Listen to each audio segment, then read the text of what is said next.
Welcome to another episode of the Overrated Experience Sports Betting Podcast. I'm your host, Kyle Blondin, and this week I'm joined by a special guest.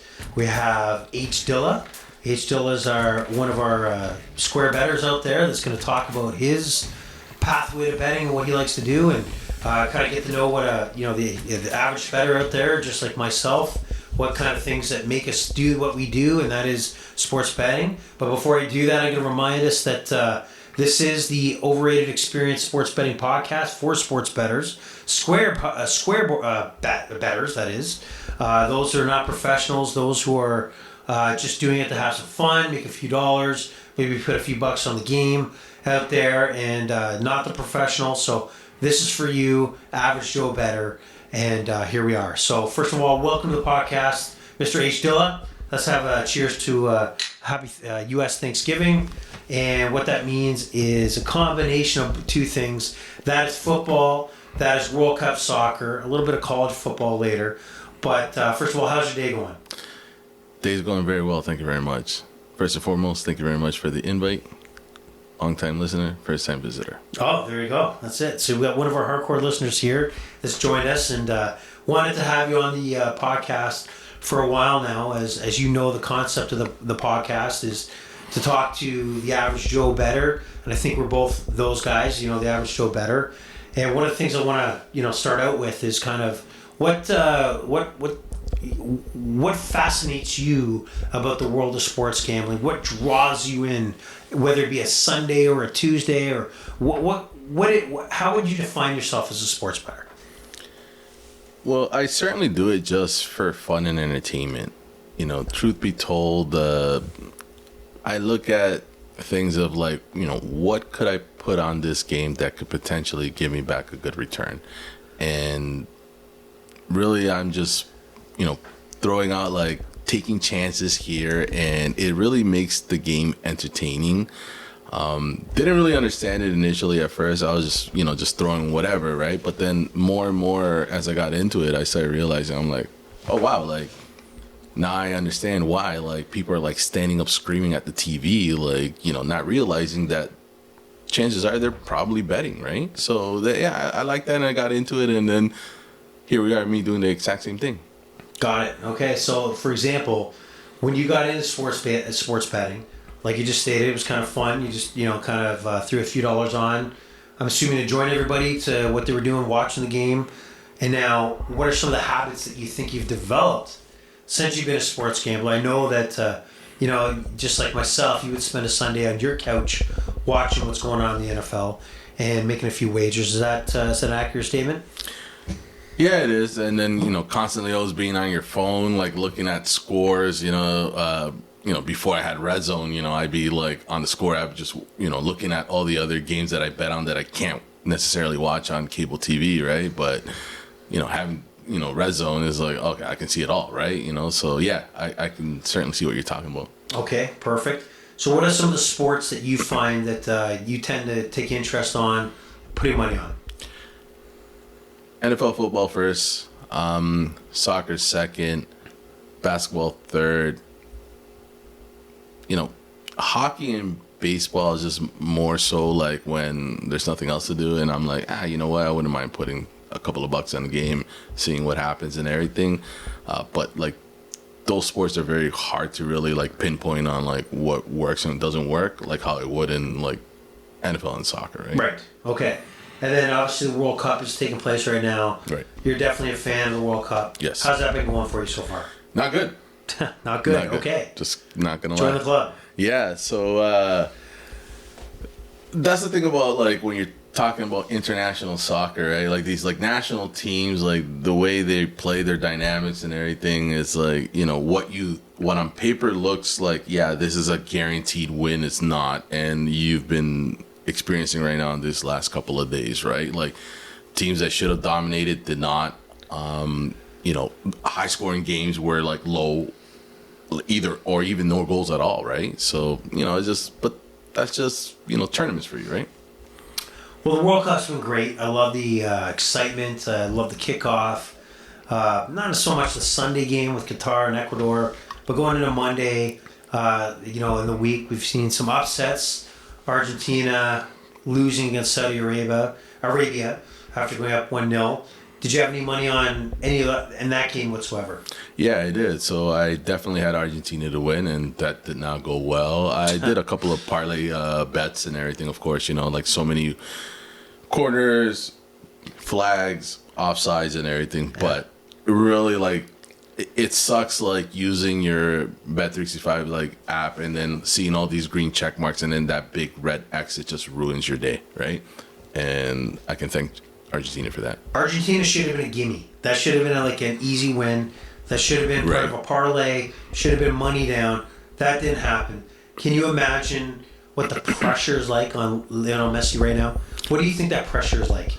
It's pretty high, and before we even got on the podcast, we talked about these countries and national teams, just focusing on the one guy, like saying like this is the guy that's going to carry the whole team. Versus, as a whole team dynamic, they may win and they may be able to do this and that, right?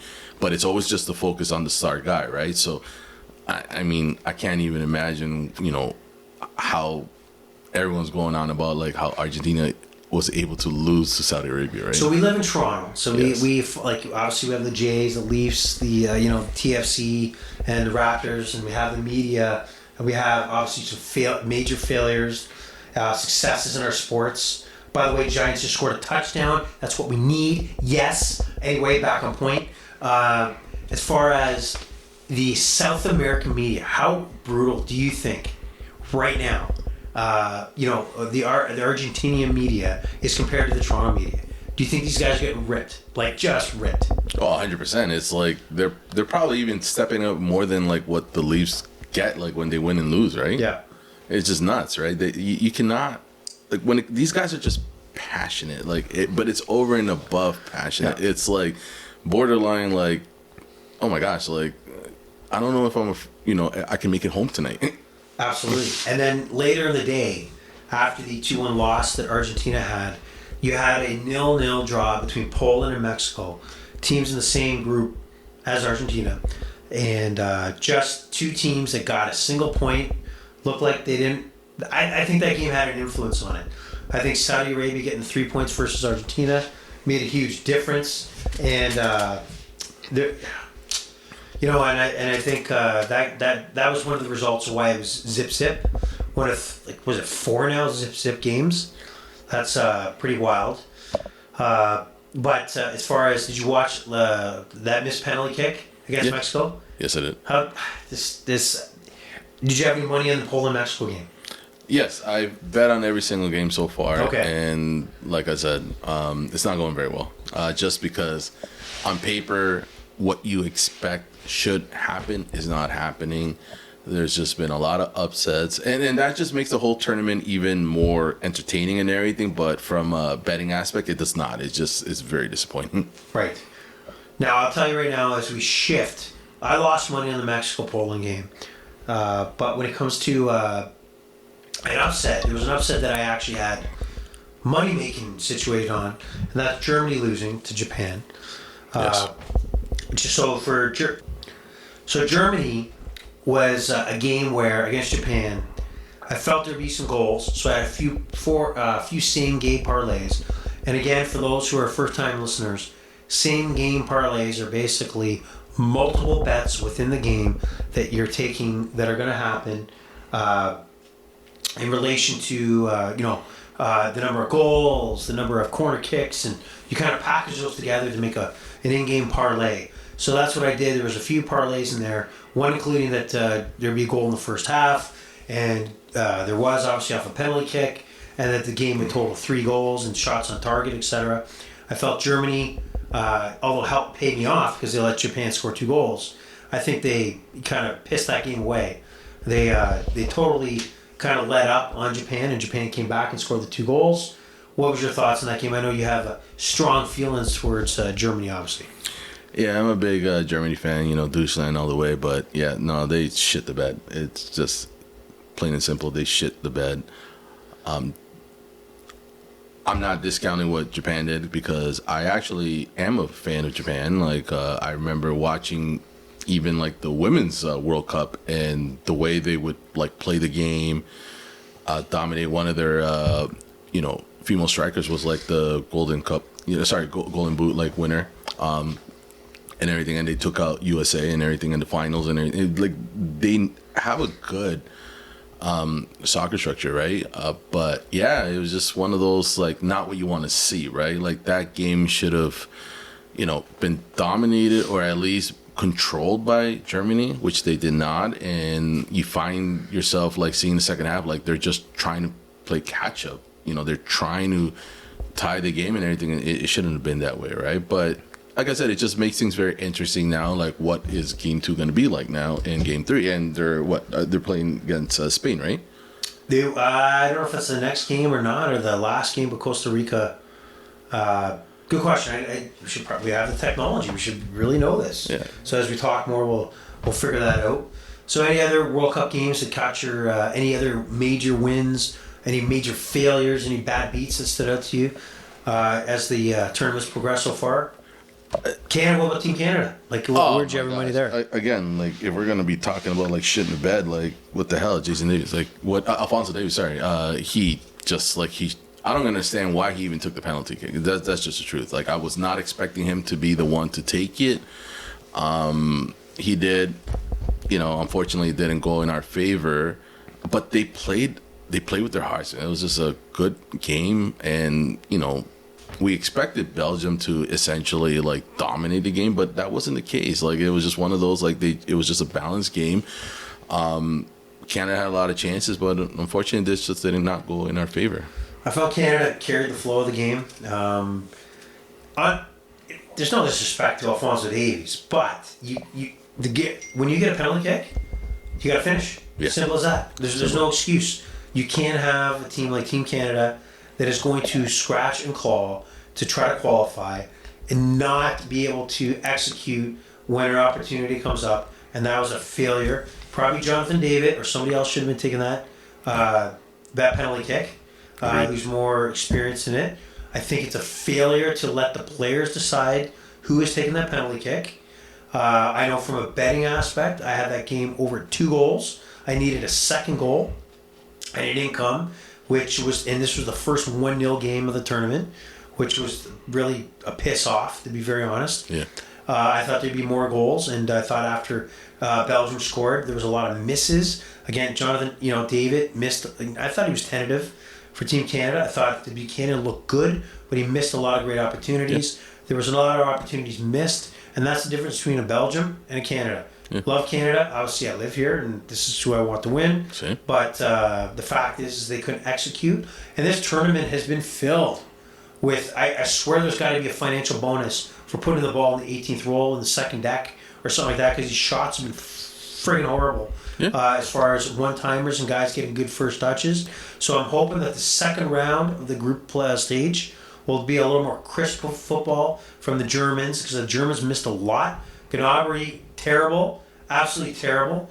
A lot of guys, even like some of the Brazilian, until the second half, in the first half, were horrible. And Portugal until the second half today didn't light it up until now. But hopefully that the tournament's going to get off to a better standard of play, because right now I know from when Canada lost yesterday, I went on a fucking just terrible run. Then going to hockey in desperation, just not good. So coming into today, so I'm hoping that tomorrow picks up. But that's my story, and that's just the way it is. Anywho, as far as I know I use live in play when it comes to whether it be the World Cup or any other sport. Do you use live and play at all? And if you do, tell me what you like about it, or if you stay away from it, what makes you stay away from it? The only times I like to use the live in play is more so when I have a free bet from Bet365. Okay. Reason why is that, you look at, today's like earlier game with the Lions and the Bills, right? Mm-hmm. Lions, get a touchdown. Right, so chances are that now Bills are showing as the underdog, right? You throw in your free live in play bet, and they end up coming out winning. So you can make a little bit more extra cash in that, right? So that's usually the only time I try to use that. But other than that, no, I like to stay away from that. I may touch some, like, during, like, halftime. I put in other bets and everything. But for the most part, I just like to put my bets at the beginning of the game, and I stick with it. And I look at how things are going. If, all right, it's working in my favor, chances are, should I cash out right now? Just, like, if there's only, like, a couple, like, $5-10 difference in what I could potentially, win. And I'm like, you know what? Like, the risk is, like, it's better off cashing out right now to lose it all. Or sometimes I like to write it out. If it's not much of a big difference, I'm like, I'll write it out and just hope for the best. And Okay. Yeah, that's kind of what I do. So just getting back to yourself and the habits you have, as far as your circle of friends, what kind of bettors do you know? Are they major sports bettors? Are they just like yourself, put a few dollars here and there? Since betting has exploded, what have you noticed as far as your circle of friends? So from the immediate circle of friends, majority of them are square bettors like myself. They like to just throw on a couple of bucks, just to make the things entertainment and so forth. I even got a couple of buddies outside from a different circle who that's like their 9 to 5, but not 9 to 5. Like, not sport betting. Like, okay. I'm talking like online poker. Okay. Like that's what they do. They literally, that is their 9 to 5. They'll do tournaments in the middle of the night. Just guzzle down a couple of like Red Bulls, because they're playing from 1 a.m. to like 6 in the morning, and just going hard, winning tournaments, and they do well. Okay. Sometimes they don't, but for the most part, they're doing all right. But yeah, like it's very interesting once you start kind of getting into that conversation of, do you bet on games? Do you do any type of gambling? And you'd be amazed at what they do. Okay. And how long would you say that, even though we're not talking about sports gambling, we're talking about online poker, how long have they been doing that for? And how long have they actually been able to pay their wages based on online poker? The few guys that I'm referring to, like a couple of years, to be honest with you, like since I've known them in like our like late 20s, they've been doing it like through like college and university, right? That's kind of how they maintain their day. And then now, like in their late 30s, early 40s, like that's their 9 to 5. I have this one buddy right now, shout out to, if he listens to this, he'll know who I'm talking about, where he would literally, go abroad with a couple of other guys, and they would rent houses there, and they got like multiple screens and just going back and forth. Like, we're talking like nonstop, like a circle of like multiple betting like tournaments going on back and forth. Yeah. With poker and everything. It's amazing. Like, he would do Mexico, Costa Rica. He even like bought a house out in East, and the extra rooms that he had them like worked out and bigger, like made them bigger in the sense of like, if I have my poker guys come here, okay, and they live here, yeah, can they play here? Can they do a couple of tournaments here and going? Like, yeah, he knows what he's doing. Like, he's really about it. What stopped you from doing that? I don't have the patience. Okay, all right. Just I don't like. I mean, I'm more of a, like I said, I like to play the game. I like to enjoy myself. I go to the casino, and typically I just do blackjack there, right? And once I'm at a position where I'm like, all right, you know what? Like, I've had a lot of fun. I'm in the plus. Gotta walk away. Okay. Gotta walk away. Now, you obviously live in Ontario like I do, and there's been an explosion of advertisements because of the Ontario government regulating single game betting and allowing the Bet365s of the world, Sports Interactions of the world, FanDuels, etc. What impact do you think that has on our community? Is it a pro, a con, a mixture of both? What are your thoughts on it? I think it's a mixture of both. Listening to your podcast from last week with Johnny Charts, same thing. It's just one of those, like, he's thinking about, like, his children, like, and there's a lot of advertisement and everything, right? So I think before it blew up in Ontario with, like, they're allowing it now, it was kind of more like oh, you do online betting, like that's what you do, like you gamble, like, and when people think gambling, they're thinking like, holy crap, like this guy's gonna lose his house. Meanwhile, it's like, no, I'm literally throwing out a couple $100 on this game on the Super Bowl. Like, that's it, right? Like, I'm still going to be able to pay my mortgage. I'm still going to be able to, like, feed my family, etc., right? But now, it's more so accepted. And I think, so like I said, it's got a balance, it's a mix and match or whatever, but I guess it depends on your crowd. You got to think there's a potential danger some people can't handle. The ability to take that first credit card and be able to easily upload hundreds of dollars into their sports betting account and see what happens with that dream of winning. So I think there's a fine balance between, 90% of the population that's going to be able to handle that responsibility, know their limits, and there's going to be a 10% that just can't, just like you would at Casino Rama or Falls View that are signing their mortgages away to bet. Oh no, 100%. Like I said earlier today, I told you now that every time I open my app, it's telling me am I fit to play? Like what? Like is there a yes or no? Like it's just either yes, no. Like who's literally I need a second opinion, right? Yeah. There's nobody auditing my response, right? Right. I'm half in the bag. I was just already lost my house. I'm like, oh no, I'm fit to play. That's right? true. Like what are you gonna say? Right. I'm right here in the stage of putting that bet in. And you're actually going to fit the play. What's the expectations of me being in a good mind to give you the honest answer if I wasn't? Right. And it's even if you pay close attention, when you go to the casinos, right? As soon as you walk in, right, and they have all these posters as if you need assistance, you need any type of support, call this number. But if you need an advance and you want to mortgage your home, it's please, meet Billy over here who's gonna take care of you, right? Just here's a nice latte.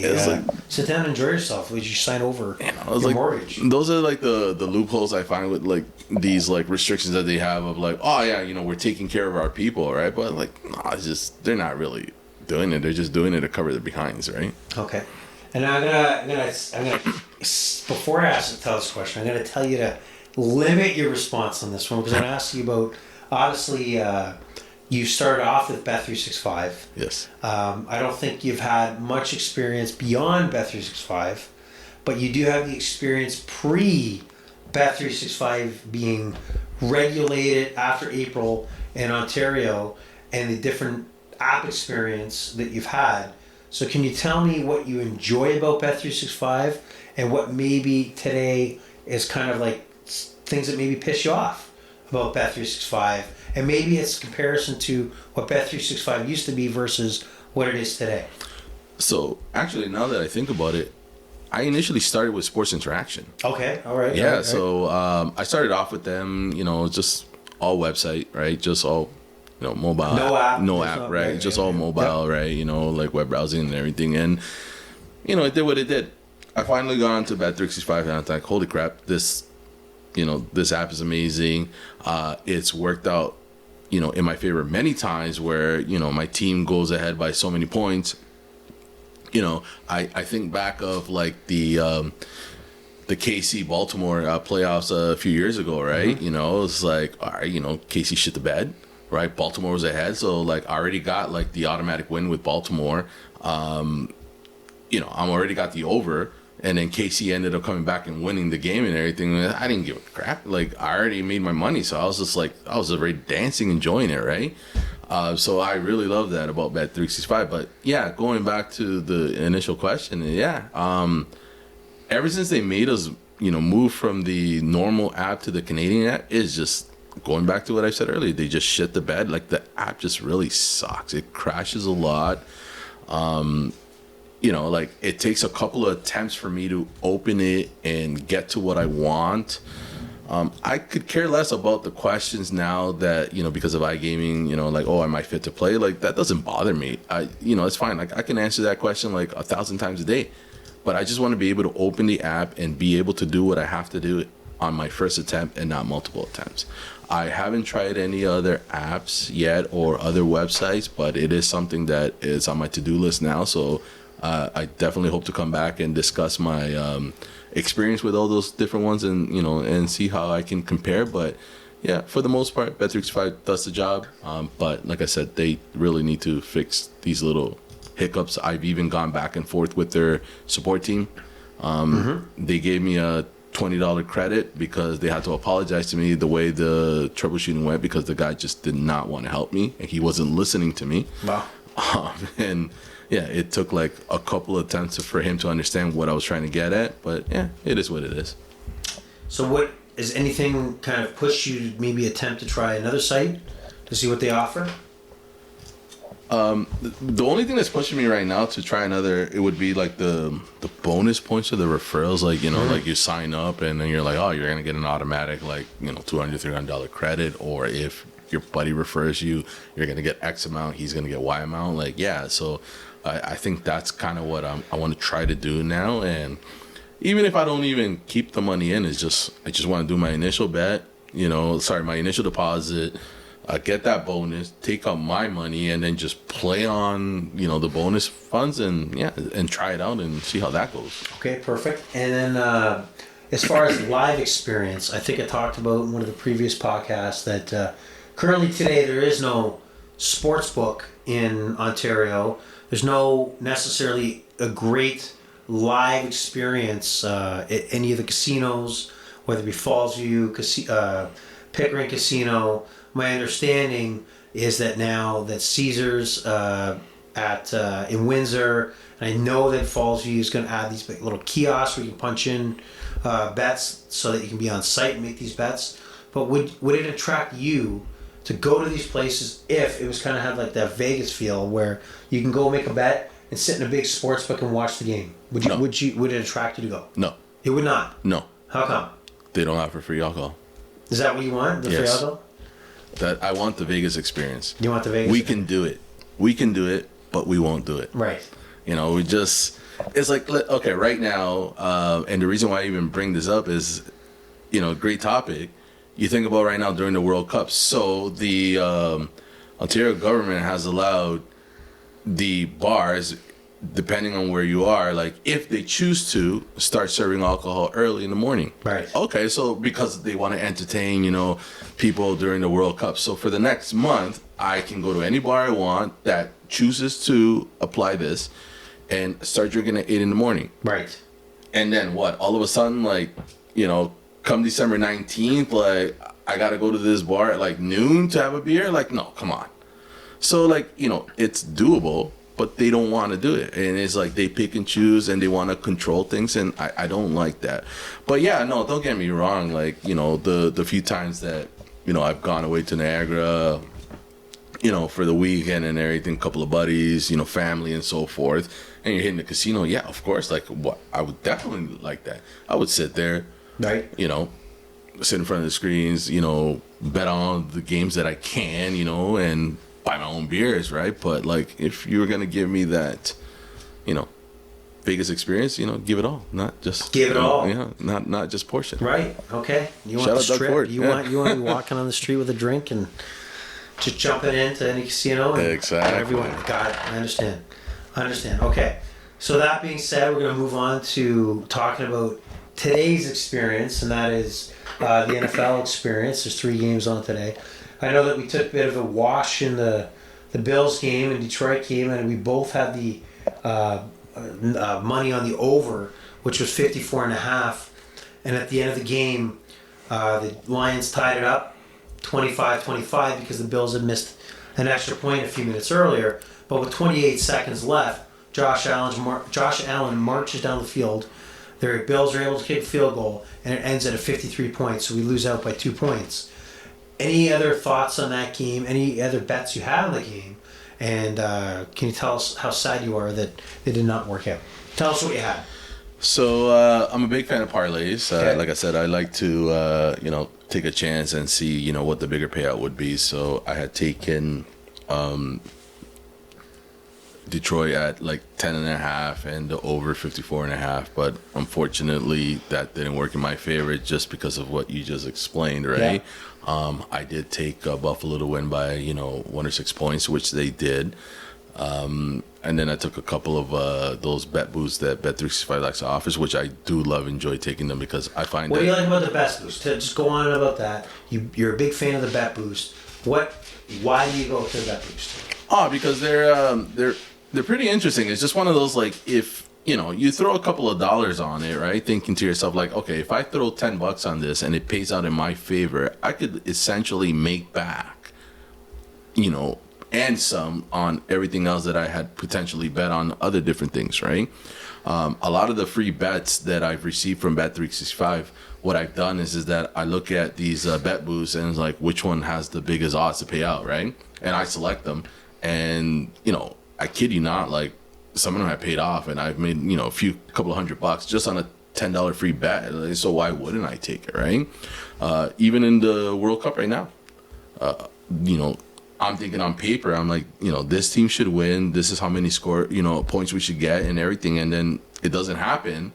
But then I took a bet boost and like, all right, so I kind of made back some, dollars at least on that. So, I mean, I ended up still losing in the end, right? But I still made back something just from these bet boosts. So I'm a big fan of them. Not all of them are like, some of them are like unrealistic, right? But, for the most part where they're like, this looks like it can pay off, and I take it, and yeah, it's worked out in my favor. Okay, so I want you to think about. I want you to give the audience an example of one of the last bet boosts that you made. Maybe check your phone. So the concept of the bet boost is it's like a parlay, but the sports book, like a Bet365 or a FanDuel, will say that hey, if you put money down, you can win 2 times your money. But just in this case, because we've told you that if you take this parlay, we'll add more incentive to make more money if you lock into the parlay we're suggesting, aka being a bet boost. So you're allowing you to make more than you would if it was the parlay you would put together yourself, whether it be a same game parlay, etc. So do you have an example of a parlay that maybe you just recently took? Actually, no, because it's already been deleted. Like now it's just showing everything that I've done today, but I didn't win any from those that I selected today. It was just more so yesterday. Okay.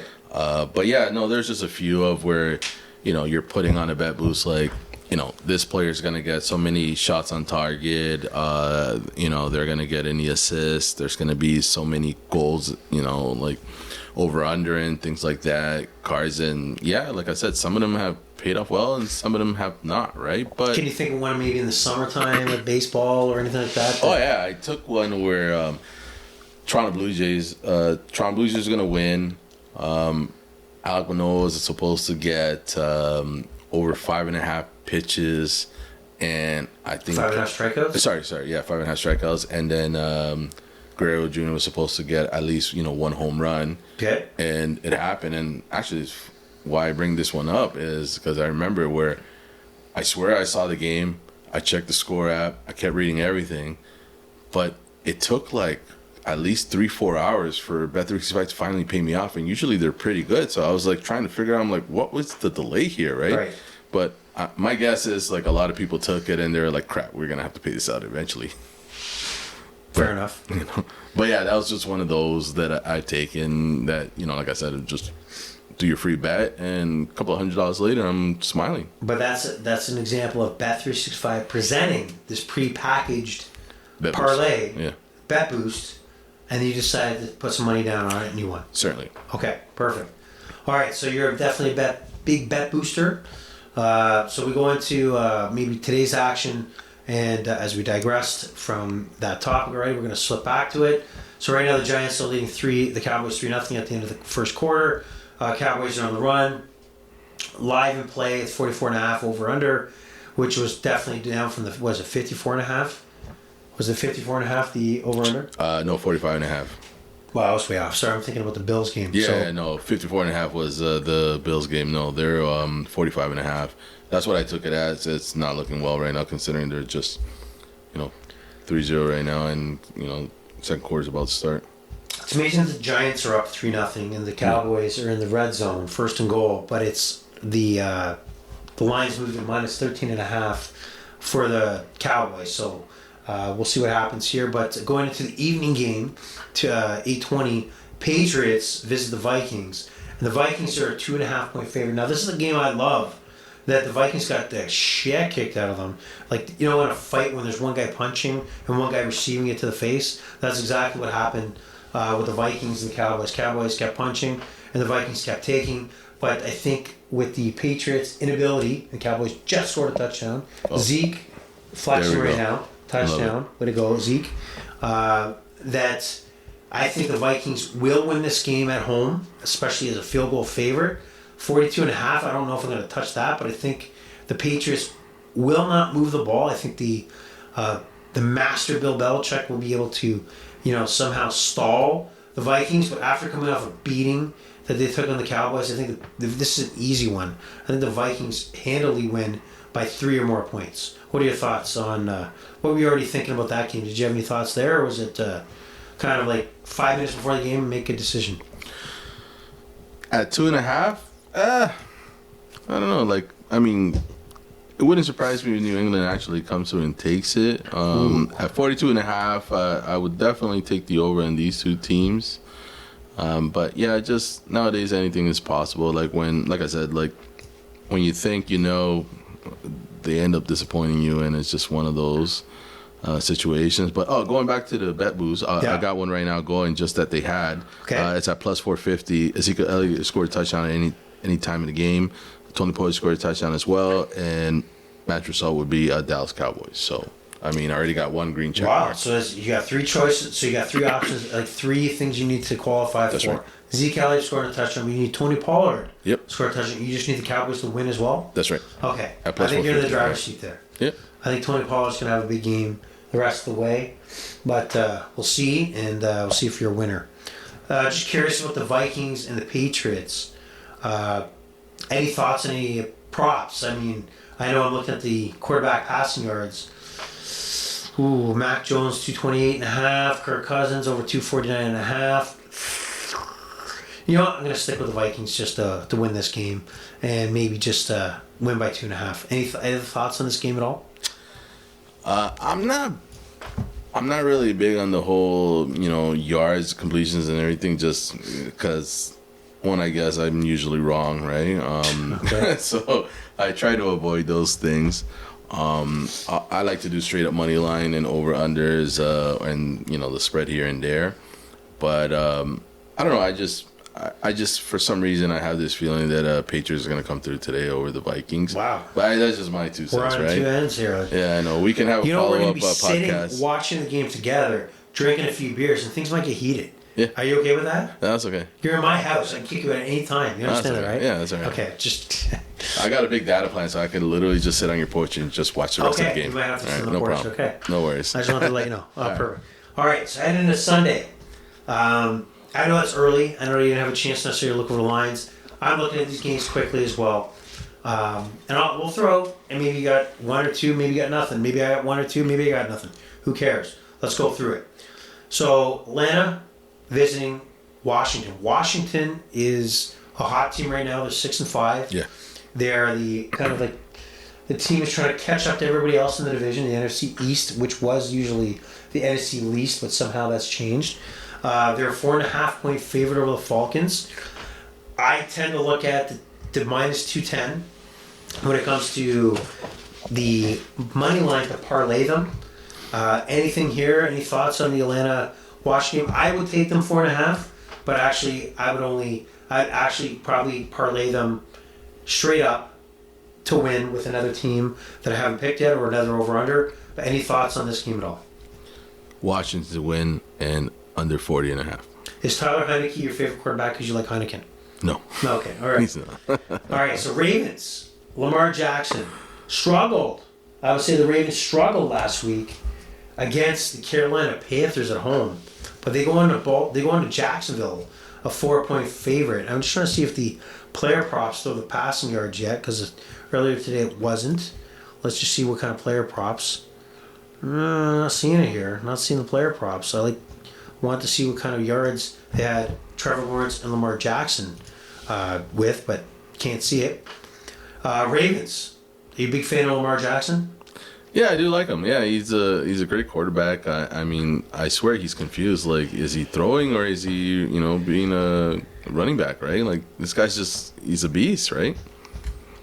Yeah, I think this is the way he plays is effective. I think that's. I think the Ravens management is waiting for him to break down. That's why they're a little hesitant to kind of come together with a deal. I think that yes, obviously that they have stated that they're trying to make a deal, and I think Lamar Jackson said, "Hey, I'll make a deal. I want guaranteed money, just like Deshaun, Watson had, who hasn't played a game in 2 years, which is fair to me.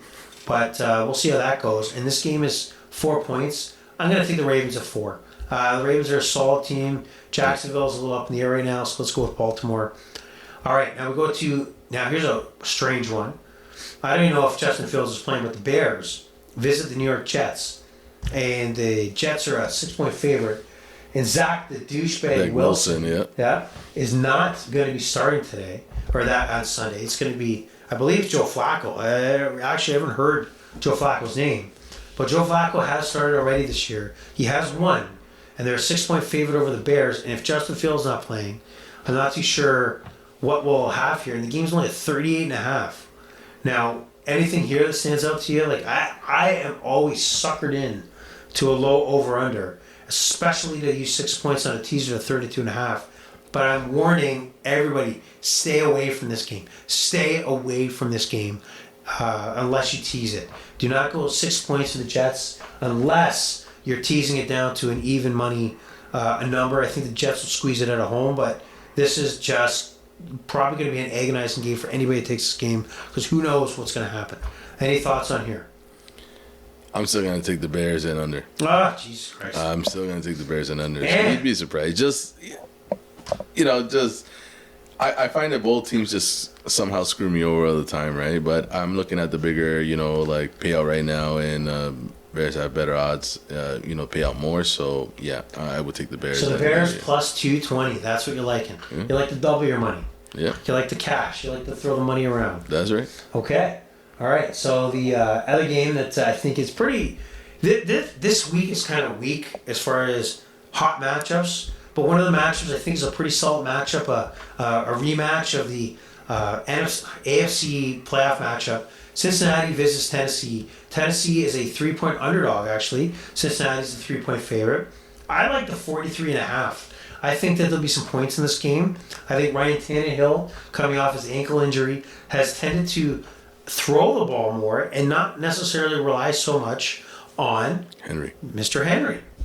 And I think Cincinnati is an offensive machine. I don't know if Jamar Chase is coming back or not this week, but 43.5 seems low.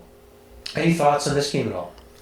Yeah, I think since he's going to turn up, and they're definitely going to go over 43.5. You like it? We're on the same page here? Yeah, I like it. And what I like is friggin' Slayton and the Giants just grabbing at the 1. Big time pass by Daniel Jones. Let's watch the replay here. Let's look at Slayton with the big pass. Down at the 1. Down at the 1. We need the Giants here. Big time. We need points. Screw the Cowboys. Americans, go Jones. Go Jones. Quarterback sneak, and he gets crushed. I've never seen a quarterback sneak where a quarterback gets pushed back, can't even get to the line of scrimmage. That is pathetic. Vander Esch for the big tackle there. Disgusting. Anyway, back to the Cincinnati-Tennessee game here. We like the over on this one. Yeah. Okay. Now, I don't know about your thoughts at the start of the season with Russell Wilson. I thought, personally, I was on this podcast, and I'm hoping you didn't hear this one. I was thinking that Russell Wilson was in prime position to be an NFL MVP. He has weapons, he has the D, and he has a situation where he just got traded, and I think he was going to aim for an MVP situation. Touchdown, Giants. Touchdown. Let's put it up. Put your arms up. Touchdown. Yeah, there you go. That's good. All right. Russell Wilson has been absolute ass. He's been shit. I don't like to swear necessarily, but he has been absolute dog shit. Yes. So Russell Wilson, my fantasy quarterback as well, has lost me and probably will allow me to play double because of the fact he sucks. This game against Carolina is an over-under of 36. Josh Darnold, former Jets quarterback, former USC quarterback, is going to start over Baker Mayfield for the Panthers, 36 points. I'm going to sound like a hypocrite. I probably like the Broncos at -2 because they'll squeeze it in because their D is so good. And I can't help myself. I think as far as a teaser, I'll push this down to 30 points because I can't help myself. There's no right or reason to do it. I shouldn't, but I will. Any thoughts on this game? No, not so much. I mean, I don't see it going over 36, to be honest with you.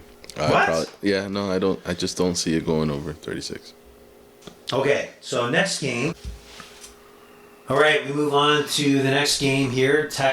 Houston Texans visit Miami, take on the Miami Dolphins. Miami Dolphins are a 14-point favorite. This looks to be a blowout. 47 points is the over-under. Nothing much really to look at here. Kind of a weird game. Kyle Allen will start for the Houston Texans. First start of the year. Dolphins should really beat the hell out of the Texans. I would usually take, the props are not up right now, I would usually take Tyreek Hill or Jalen Waddle receiving yards over. But I'm a little weary on this game because of the fact that Miami might be in such control early on that they might start slowing things down. They might start taking Tua out of the game. They might start taking Tyreek out of the game. Things like that. So I'm going to tend to stay away from this game, whether it be props or the game. Anything, Hdilla, on here that stands out to you that you might take? Yeah, no. I think I'm with you on that one. I don't see much happening. They'll probably control majority of the game, and I mean, I don't think the over might hit at 47. Probably might stay under, but I mean, but anything is possible. I mean, but yeah, for the most part, I see Miami just, dominating. See Miami dominating. I don't. Houston's a write-off season. They're not going to bring much to the table here, so I would not really think too much about this game at all. Now, one game to really think about is the Tampa Bay Buccaneers and the Cleveland Browns. All right, so Tampa Bay will be facing the Deshaun Watson-less Cleveland Browns. He's close to returning, of course. I believe another week before he actually gets into the lineup, which is exciting. If you're a Browns fan, not really exciting for anybody else, but the Tampa Bay Buccaneers are on a bit of a roll after kind of floundering over week, and they went into London, beating Seattle. They've had a long bye to this game. 3.5-point favorites, which is a plus actually, plus 100 to cover the spread of 4 points or more, and then 42.5. Any thoughts on this one? Before I give you the chance to, I think the Browns are done. I think the Tampa Bay Buccaneers do win this game. I probably push this into a parlay where I take the money line at minus 170 and maybe put it with that Washington money line, but I don't trust the Buccaneers to be in control of this game totally. But I do think they'll walk over the Browns, who have shown strong performances, but I think will fall towards the Buccaneers this week. What are your thoughts? Tampa winning, but definitely under. I just don't see this being a high-scoring game. Tampa just has not been playing at the potential that they can have been.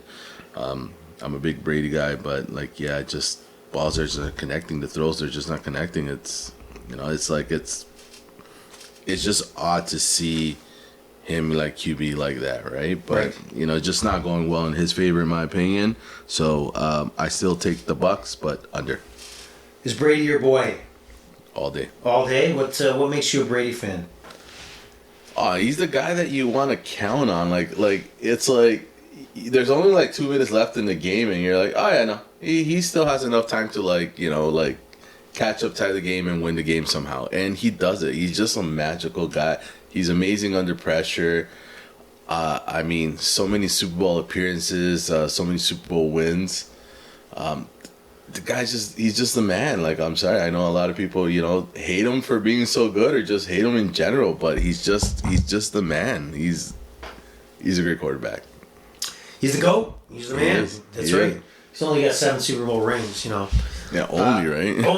Only. Yeah. All right, move on to the 4 o'clock games, which include the LA Chargers, recently coming off a loss to the Kansas City Chiefs, taking on the Arizona Cardinals. It does look like Kyler Murray will be back. He's been fully practicing, so we're looking at this game on the premise that he will be playing. The Chargers did get a few receivers back. Mike Williams, I don't know the status. He was in and kind of left during that game against the Kansas City Chiefs. But with Kyle Murray back, and also with Herbert throwing bombs, 48 points does seem low to me. I think this game will be a track meet. I think this game will go over 48 points. That's my play here. What about yourself? Actually, no. I was gonna say it's gonna go under. Like I just see these guys trying to throw a lot of long throws and just not going in our favor, right? So I do see Arizona taking it, but I just don't see it hitting over 48. All right, and I'll go with that, but we'll be on different sides of that. I'll go with the right side, you go with the wrong side, that's fine. Anywho, going on to the Las Vegas Raiders take on the Seattle Seahawks, the Geno Smith Seattle Seahawks. Now, the Raiders came off a big win, overtime win against Denver. They did move the ball pretty well. Jacobs is my boy here. Jacobs, so the Raiders running back. He has been putting up a lot of yards. They give him the rock. He runs out of the backfield. I think that the Raiders here do put up a fight, but I do think Seattle is the real deal. I think, again, this is more of a money line play. 3.5 points at home. Oh, if I had to take it, I would take Seattle 3.5. What are your thoughts on this one? I like to, play the odds and everything, and Raiders are a hit or miss. Like, when I need them to win, they don't tend to deliver. When I go against them, they always screw me one way or the other. However, I think in this case, against Seahawks, they're going to upset them, and I would take Raiders straight up at money line. The Raiders. Okay, yeah, I would. Raiders. All right, and going on to their next 4 o'clock game, we have the Rams, which season is pretty much over for the Rams. Stafford's not playing in this game. They're taking on the Chiefs. Chiefs are 15.5-point favorite. This game's at 42, meaning that I think the Vegas thinks that there's going to be one side scoring on this. So this is not really looking good for the LA Rams here. And I know that the Rams are going off the board and starting quarterback. Just going to depth chart here. Is it Bryce Perkins? No, I think it's Bryce. Maybe Bryce Perkins. Bryce Perkins. He's going to be starting third string quarterback. Not looking good at all for the Rams. So 15.5 point. I see maybe Kansas City covers this. 42 is low for Kansas City. The player props are not up, so I don't know what the passing yards for Patrick Mahomes would be, and Travis Kelce receiving yards. But I got to think that the Chiefs starters will be in there for the first half. This game will be forgetful by the second half of the second quarter. So I tell you what, I'm not going to touch this game at all. Any thoughts on your side, Hdilla? Yeah, I also wouldn't touch it. I definitely see KC winning. Over 42, yeah, I'm pretty sure it would. I don't know if they would hit the 15.5, to be honest with you. I just see Casey probably giving up at one point, saying, you know what, we already got this game in the bag. Like, I'm not even going to bother, right? Just trying to, get the downs and, waste the clock. But no, Casey winning. But, yeah, no, like you, I probably wouldn't touch it. Yeah, me either. So it's a no-go. And we move on to New Orleans taking on the San Francisco 49ers. And the 49ers are a 9.5 point favorite. Over-under is 43. Nothing I see that New Orleans has a chance in this game. I think New Orleans fits games against teams like the Rams, like last week, teams that are kind of in flux right now. The 49ers are not one of those teams. Jimmy G, he's got a lot of weapons. I would like the 49ers at 9.5 here at minus 110. What are your thoughts? I don't think they would do the 9.5, to be honest. I definitely see them winning. Likely go over the 43, but I don't think they'll spread the 9.5. Really? Yeah. You think it's going to be a little tighter than that? Yeah, I think so. Just New Orleans, they're weird, like the way they've been playing, and then they're always switching up their QBs and everything, right? I can just see them putting up a fight, right? Yeah. And they've done that many times, and even games that they should have dominated, they obviously didn't, or games that are I don't see them giving a chance, and they're stepping up and so close or even winning, right? So it's just one of those things where I never discount them, right? So I don't think the 9.5 will hit, but definitely I can see it going over, and more than likely San Francisco wins. All right, so we move on to the Sunday nighter now. Before I talk about the Packers, 4-7 Packers visiting the 9-1 Philadelphia Eagles. When you're on a Sunday, and depending on how you do at 1 o'clock and 4 o'clock, do you tend to chase putting more money on the Sunday night game, or how do you find that usually you bet the Sunday night game in comparison to the rest of the games during the day? No, me personally, I bet on what I think is going to happen, and 9 times out of 10, I usually go to bed and don't finish the game, right? Because I got to wake up early on the Monday. But yeah, it's just one of those things that right now, just the way the Packers have been playing Rodgers, it's one of those, like, what the heck, right? Like, it's just not the Rodgers that I'm used to seeing, right? Eagles have been on a great run, they've just been playing well. Like, I know they've lost, what is it, 1 or 2 games they lost already? Just one, right? Just one. Yeah, just the one, right? And but for the most part, like they're all connecting. So definitely see Philly taking this game. I don't really necessarily see the over just because I can't see Rodgers delivering. But if they do, it's just more so Eagles just dominating, like just destroying, the Packers. Yeah, so like I see the Eagles obviously winning this game. I think the play here is to include it as one of the games in your teaser to bring the Eagles down to 0.5. Aaron Rodgers talked about, I don't know why he brings it up now because he's making excuses, is that his throwing thumb has been broken since the game in London against the Giants. And I really, again, just no question, Aaron Rodgers is on the Mount Rushmore of quarterbacks, one of the best, physically gifted passers that I've ever seen in my life. And I would love to throw a football and 50% of what he can with a broken thumb. But these excuses keep coming out that, oh, hey guys, just let you know I had a broken thumb. Oh, and I'm not going to get surgery. Like, I'm a hero. So I'm really skeptical of what his motivations are. And he knows that the Packers are done for the year. And it's time to be on the sympathetic tour for Aaron Rodgers and don't judge his season because of the trials and tribulations of his thumb. Give me a break. So I hope the Eagles do win this game. It's likelihood they could cover the 7 points, as obviously the 6.5 points, but I would tease this game down to 6 and go from there. So that's the Sunday matchups. And last but not least, you have your Monday nighter, which is a crappy matchup between the Pittsburgh Steelers taking on the Indianapolis Colts. The Colts are 2.5 point favorites, and the over-under is 39. What are your thoughts on this one? Don't have much interest on this game, so just for entertainment purposes, I probably take the Steelers at money line plus 120. I was just like, you know what? Let's just go with it. Okay. See what happens, right? So you're going for the plus money. Well, I'll tell you what I'm going to take.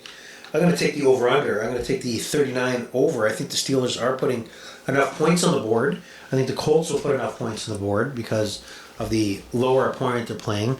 I think this game will be a 27-20 game. I hope potentially the Colts. But we've seen last week against Cincinnati, the Pittsburgh Steelers put up quite a few points. And I think they'll continue to do that this week. And I think 39 is way, way, way too low in regards to the over-under. I mean, the Steelers put up 30 points the last game against the Bengals. And just looking at the last few games for the Steelers, they've also put up, so we got 30 points, 10 points against 20 points against the Saints, 13 points against the Eagles, obviously lower points against the better teams, but I see this going over. That's it? Any other thoughts on any of these games for Sunday night, Hdilla? Or during the day? Sunday night, afternoon, 1 o'clock, whatever.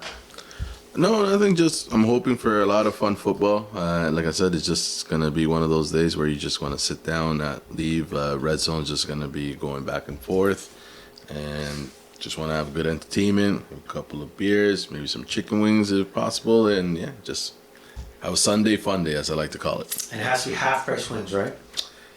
Well, no, I mean, half price always makes it ideal, but yeah, if you're not around, then yeah, definitely. Shout out to Working Dog, though. Oh, yeah, there you go. There you go. Local bar here. Yeah. Okay, well, that's any other thoughts on any other sports or any other sports gambling news that you want to throw out there? No, just, keep having fun. Just like I said, it's all fun and games. Take those chances, see, what you can get out of it. But just, play within your means, right? Absolutely. All right. That being said, again, this is the Overrated Experience Sports Betting Podcast. Please follow us on Twitter at Overrated EXPER2 on Twitter, and we'd love to hear from you. Outside of that, over and out. Have a great evening, and good luck in your bets. Bye-bye.